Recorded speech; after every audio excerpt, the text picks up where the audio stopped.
Bem-vindos ao Pergaminhos Bíblicos. Graça e paz a todos. Hoje com a 8ª mensagem da série Os Fundamentos da Oração. Evangelho de João, capítulo 17, versículos do 1 ao 26. Tendo Jesus falado estas coisas, levantou os olhos ao céu e disse: Pai, é chegada a hora, glorifica a teu Filho, para que o Filho te glorifique a ti. Assim como lhe conferiste autoridade sobre toda a carne, a fim de que ele conceda a vida eterna a todos os que lhe deste. E a vida eterna é esta, que te conheçam a ti, o único Deus verdadeiro, e a Jesus Cristo, a quem enviaste. Eu te glorifiquei na terra, consumando a obra que me enviaste para fazer. E agora, glorifica-me, ó Pai, contigo mesmo, com a glória que eu tive junto de ti, antes que houvesse mundo. Manifestei o teu nome aos homens que me deste do mundo.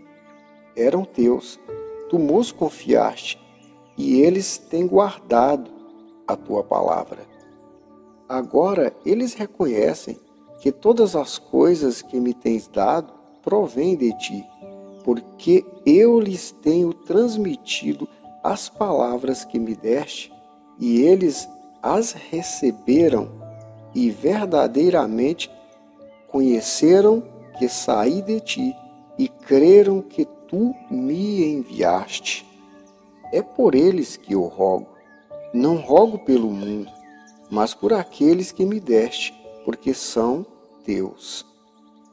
Ora, todas as minhas coisas são tuas, e as tuas coisas são minhas, e neles eu sou glorificado. Já não estou no mundo, mas eles continuam no mundo, ao passo que eu vou para junto de ti. Pai Santo, guarda-os em teu nome, que me deste, para que eles sejam um, assim como nós. Quando eu estava com eles, guardava-os no teu nome, que me deste, e protegi-os, e nenhum deles se perdeu, exceto o filho da perdição, para que se cumprisse as Escrituras. Mas agora vou para junto de ti, e isto falo no mundo, para que eles tenham o meu gozo completo em si mesmos. Eu lhes tenho dado a tua palavra, e o mundo os odiou, porque não são do mundo, como também eu não sou. Não peço que os tires do mundo, e sim que os guardes do mal. Eles não são do mundo, como também eu não sou. Santifica-os na verdade, a tua palavra é a verdade.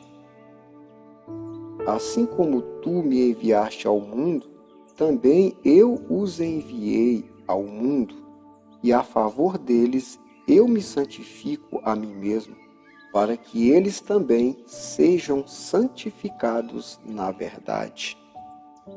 Não rogo somente por estes, mas também por aqueles que vierem a crer em mim por intermédio da sua palavra, a fim de que todos sejam um, e como és tu, ó Pai, em mim e eu em ti, também sejam eles em nós, para que o mundo creia que tu me enviaste.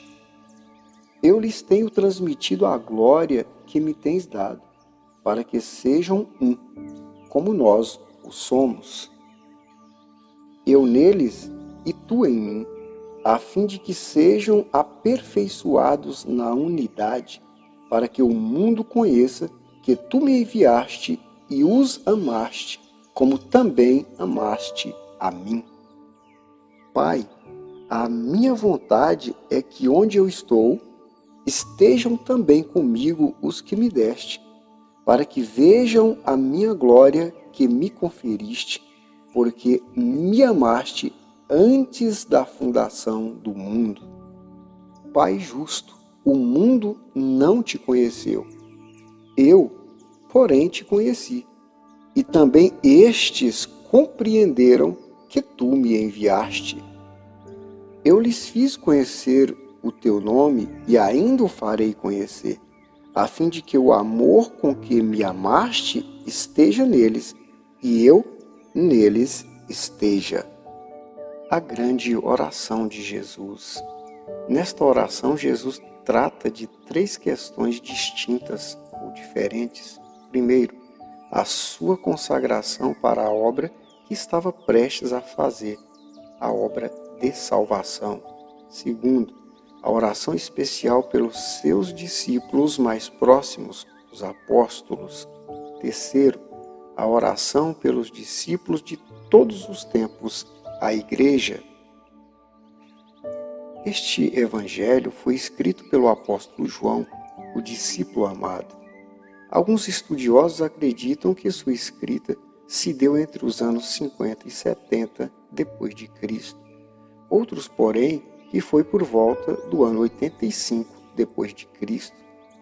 O objetivo inicial de João era provar que Jesus é o Cristo, o Messias esperado ou ungido, que Jesus é o Filho de Deus e que todo aquele que nele crê tenha a vida eterna. Esse texto, João 17, do 1 ao 26, nos mostra a mais longa oração de Jesus nos registros históricos. Nesta oração, Jesus prevê sua missão, ora por seus discípulos mais próximos, os apóstolos, e pelos discípulos futuros, a Igreja, deixando claro em todo o tempo a prioridade dos propósitos de Deus. Os versículos do 1 ao 5 e 19 nos mostram a consagração, que é separar-se para Deus, oferecer-se, dedicar algo, alguém ou a si mesmo ao serviço de Deus. A consagração é a ideia principal que permeia, sobressai ou domina a oração de Jesus nesse texto, neste momento de entrega. Desde os capítulos 13 ao 16, Jesus vem desenvolvendo o significado da sua partida. Ele conclui no capítulo 16, versículo 33, com as palavras: Eu venci o mundo. Como se ele dissesse: os propósitos de Deus foram alcançados na minha pessoa, conforme podemos ver também em 2 Coríntios 5, do 18 ao 21. Na minha pessoa e obra, tudo se cumpriu. Nos versículos do 6 ao 19, vemos a oração pelos seus discípulos mais próximos, os quais se tornariam seus apóstolos. Eles eram teus.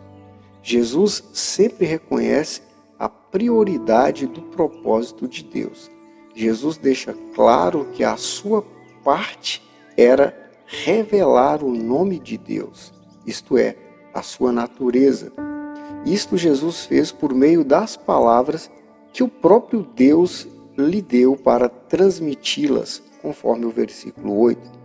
Então Jesus faz uma oração de preservação da vida dos seus discípulos e da condução à vida eterna aos mesmos, sem deixar de lado o cumprimento das Escrituras, conforme o versículo 12, permitindo que a justiça caminhe ao lado da misericórdia.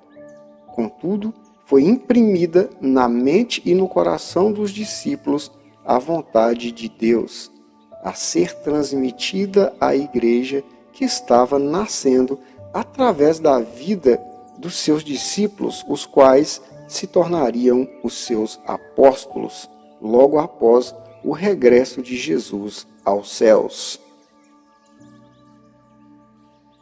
Nos versículos do 20 ao 26, notamos que Jesus agora ora pelos discípulos futuros, aqueles que formariam a sua igreja. Jesus volta a sua oração a toda a igreja, visto que sua oração é eficaz. Jesus ora pela prosperidade do Evangelho e pela unidade da igreja em todo o mundo.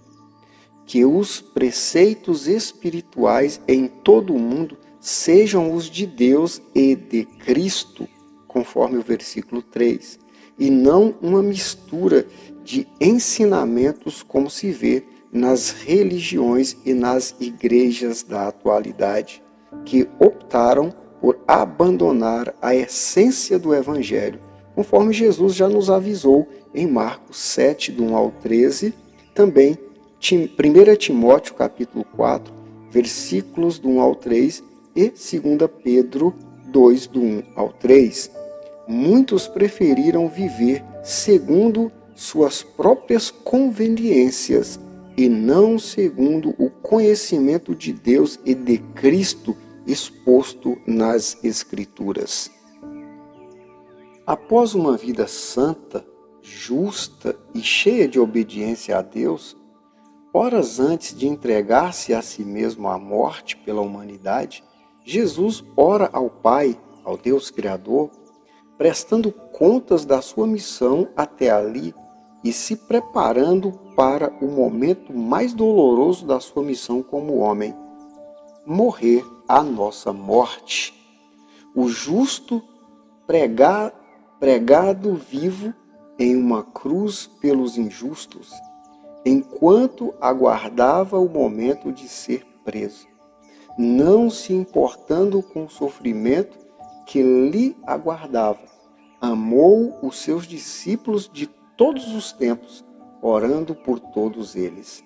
O Senhor Jesus nos dá a maior prova de amor e nos convida a amar como Ele nos amou.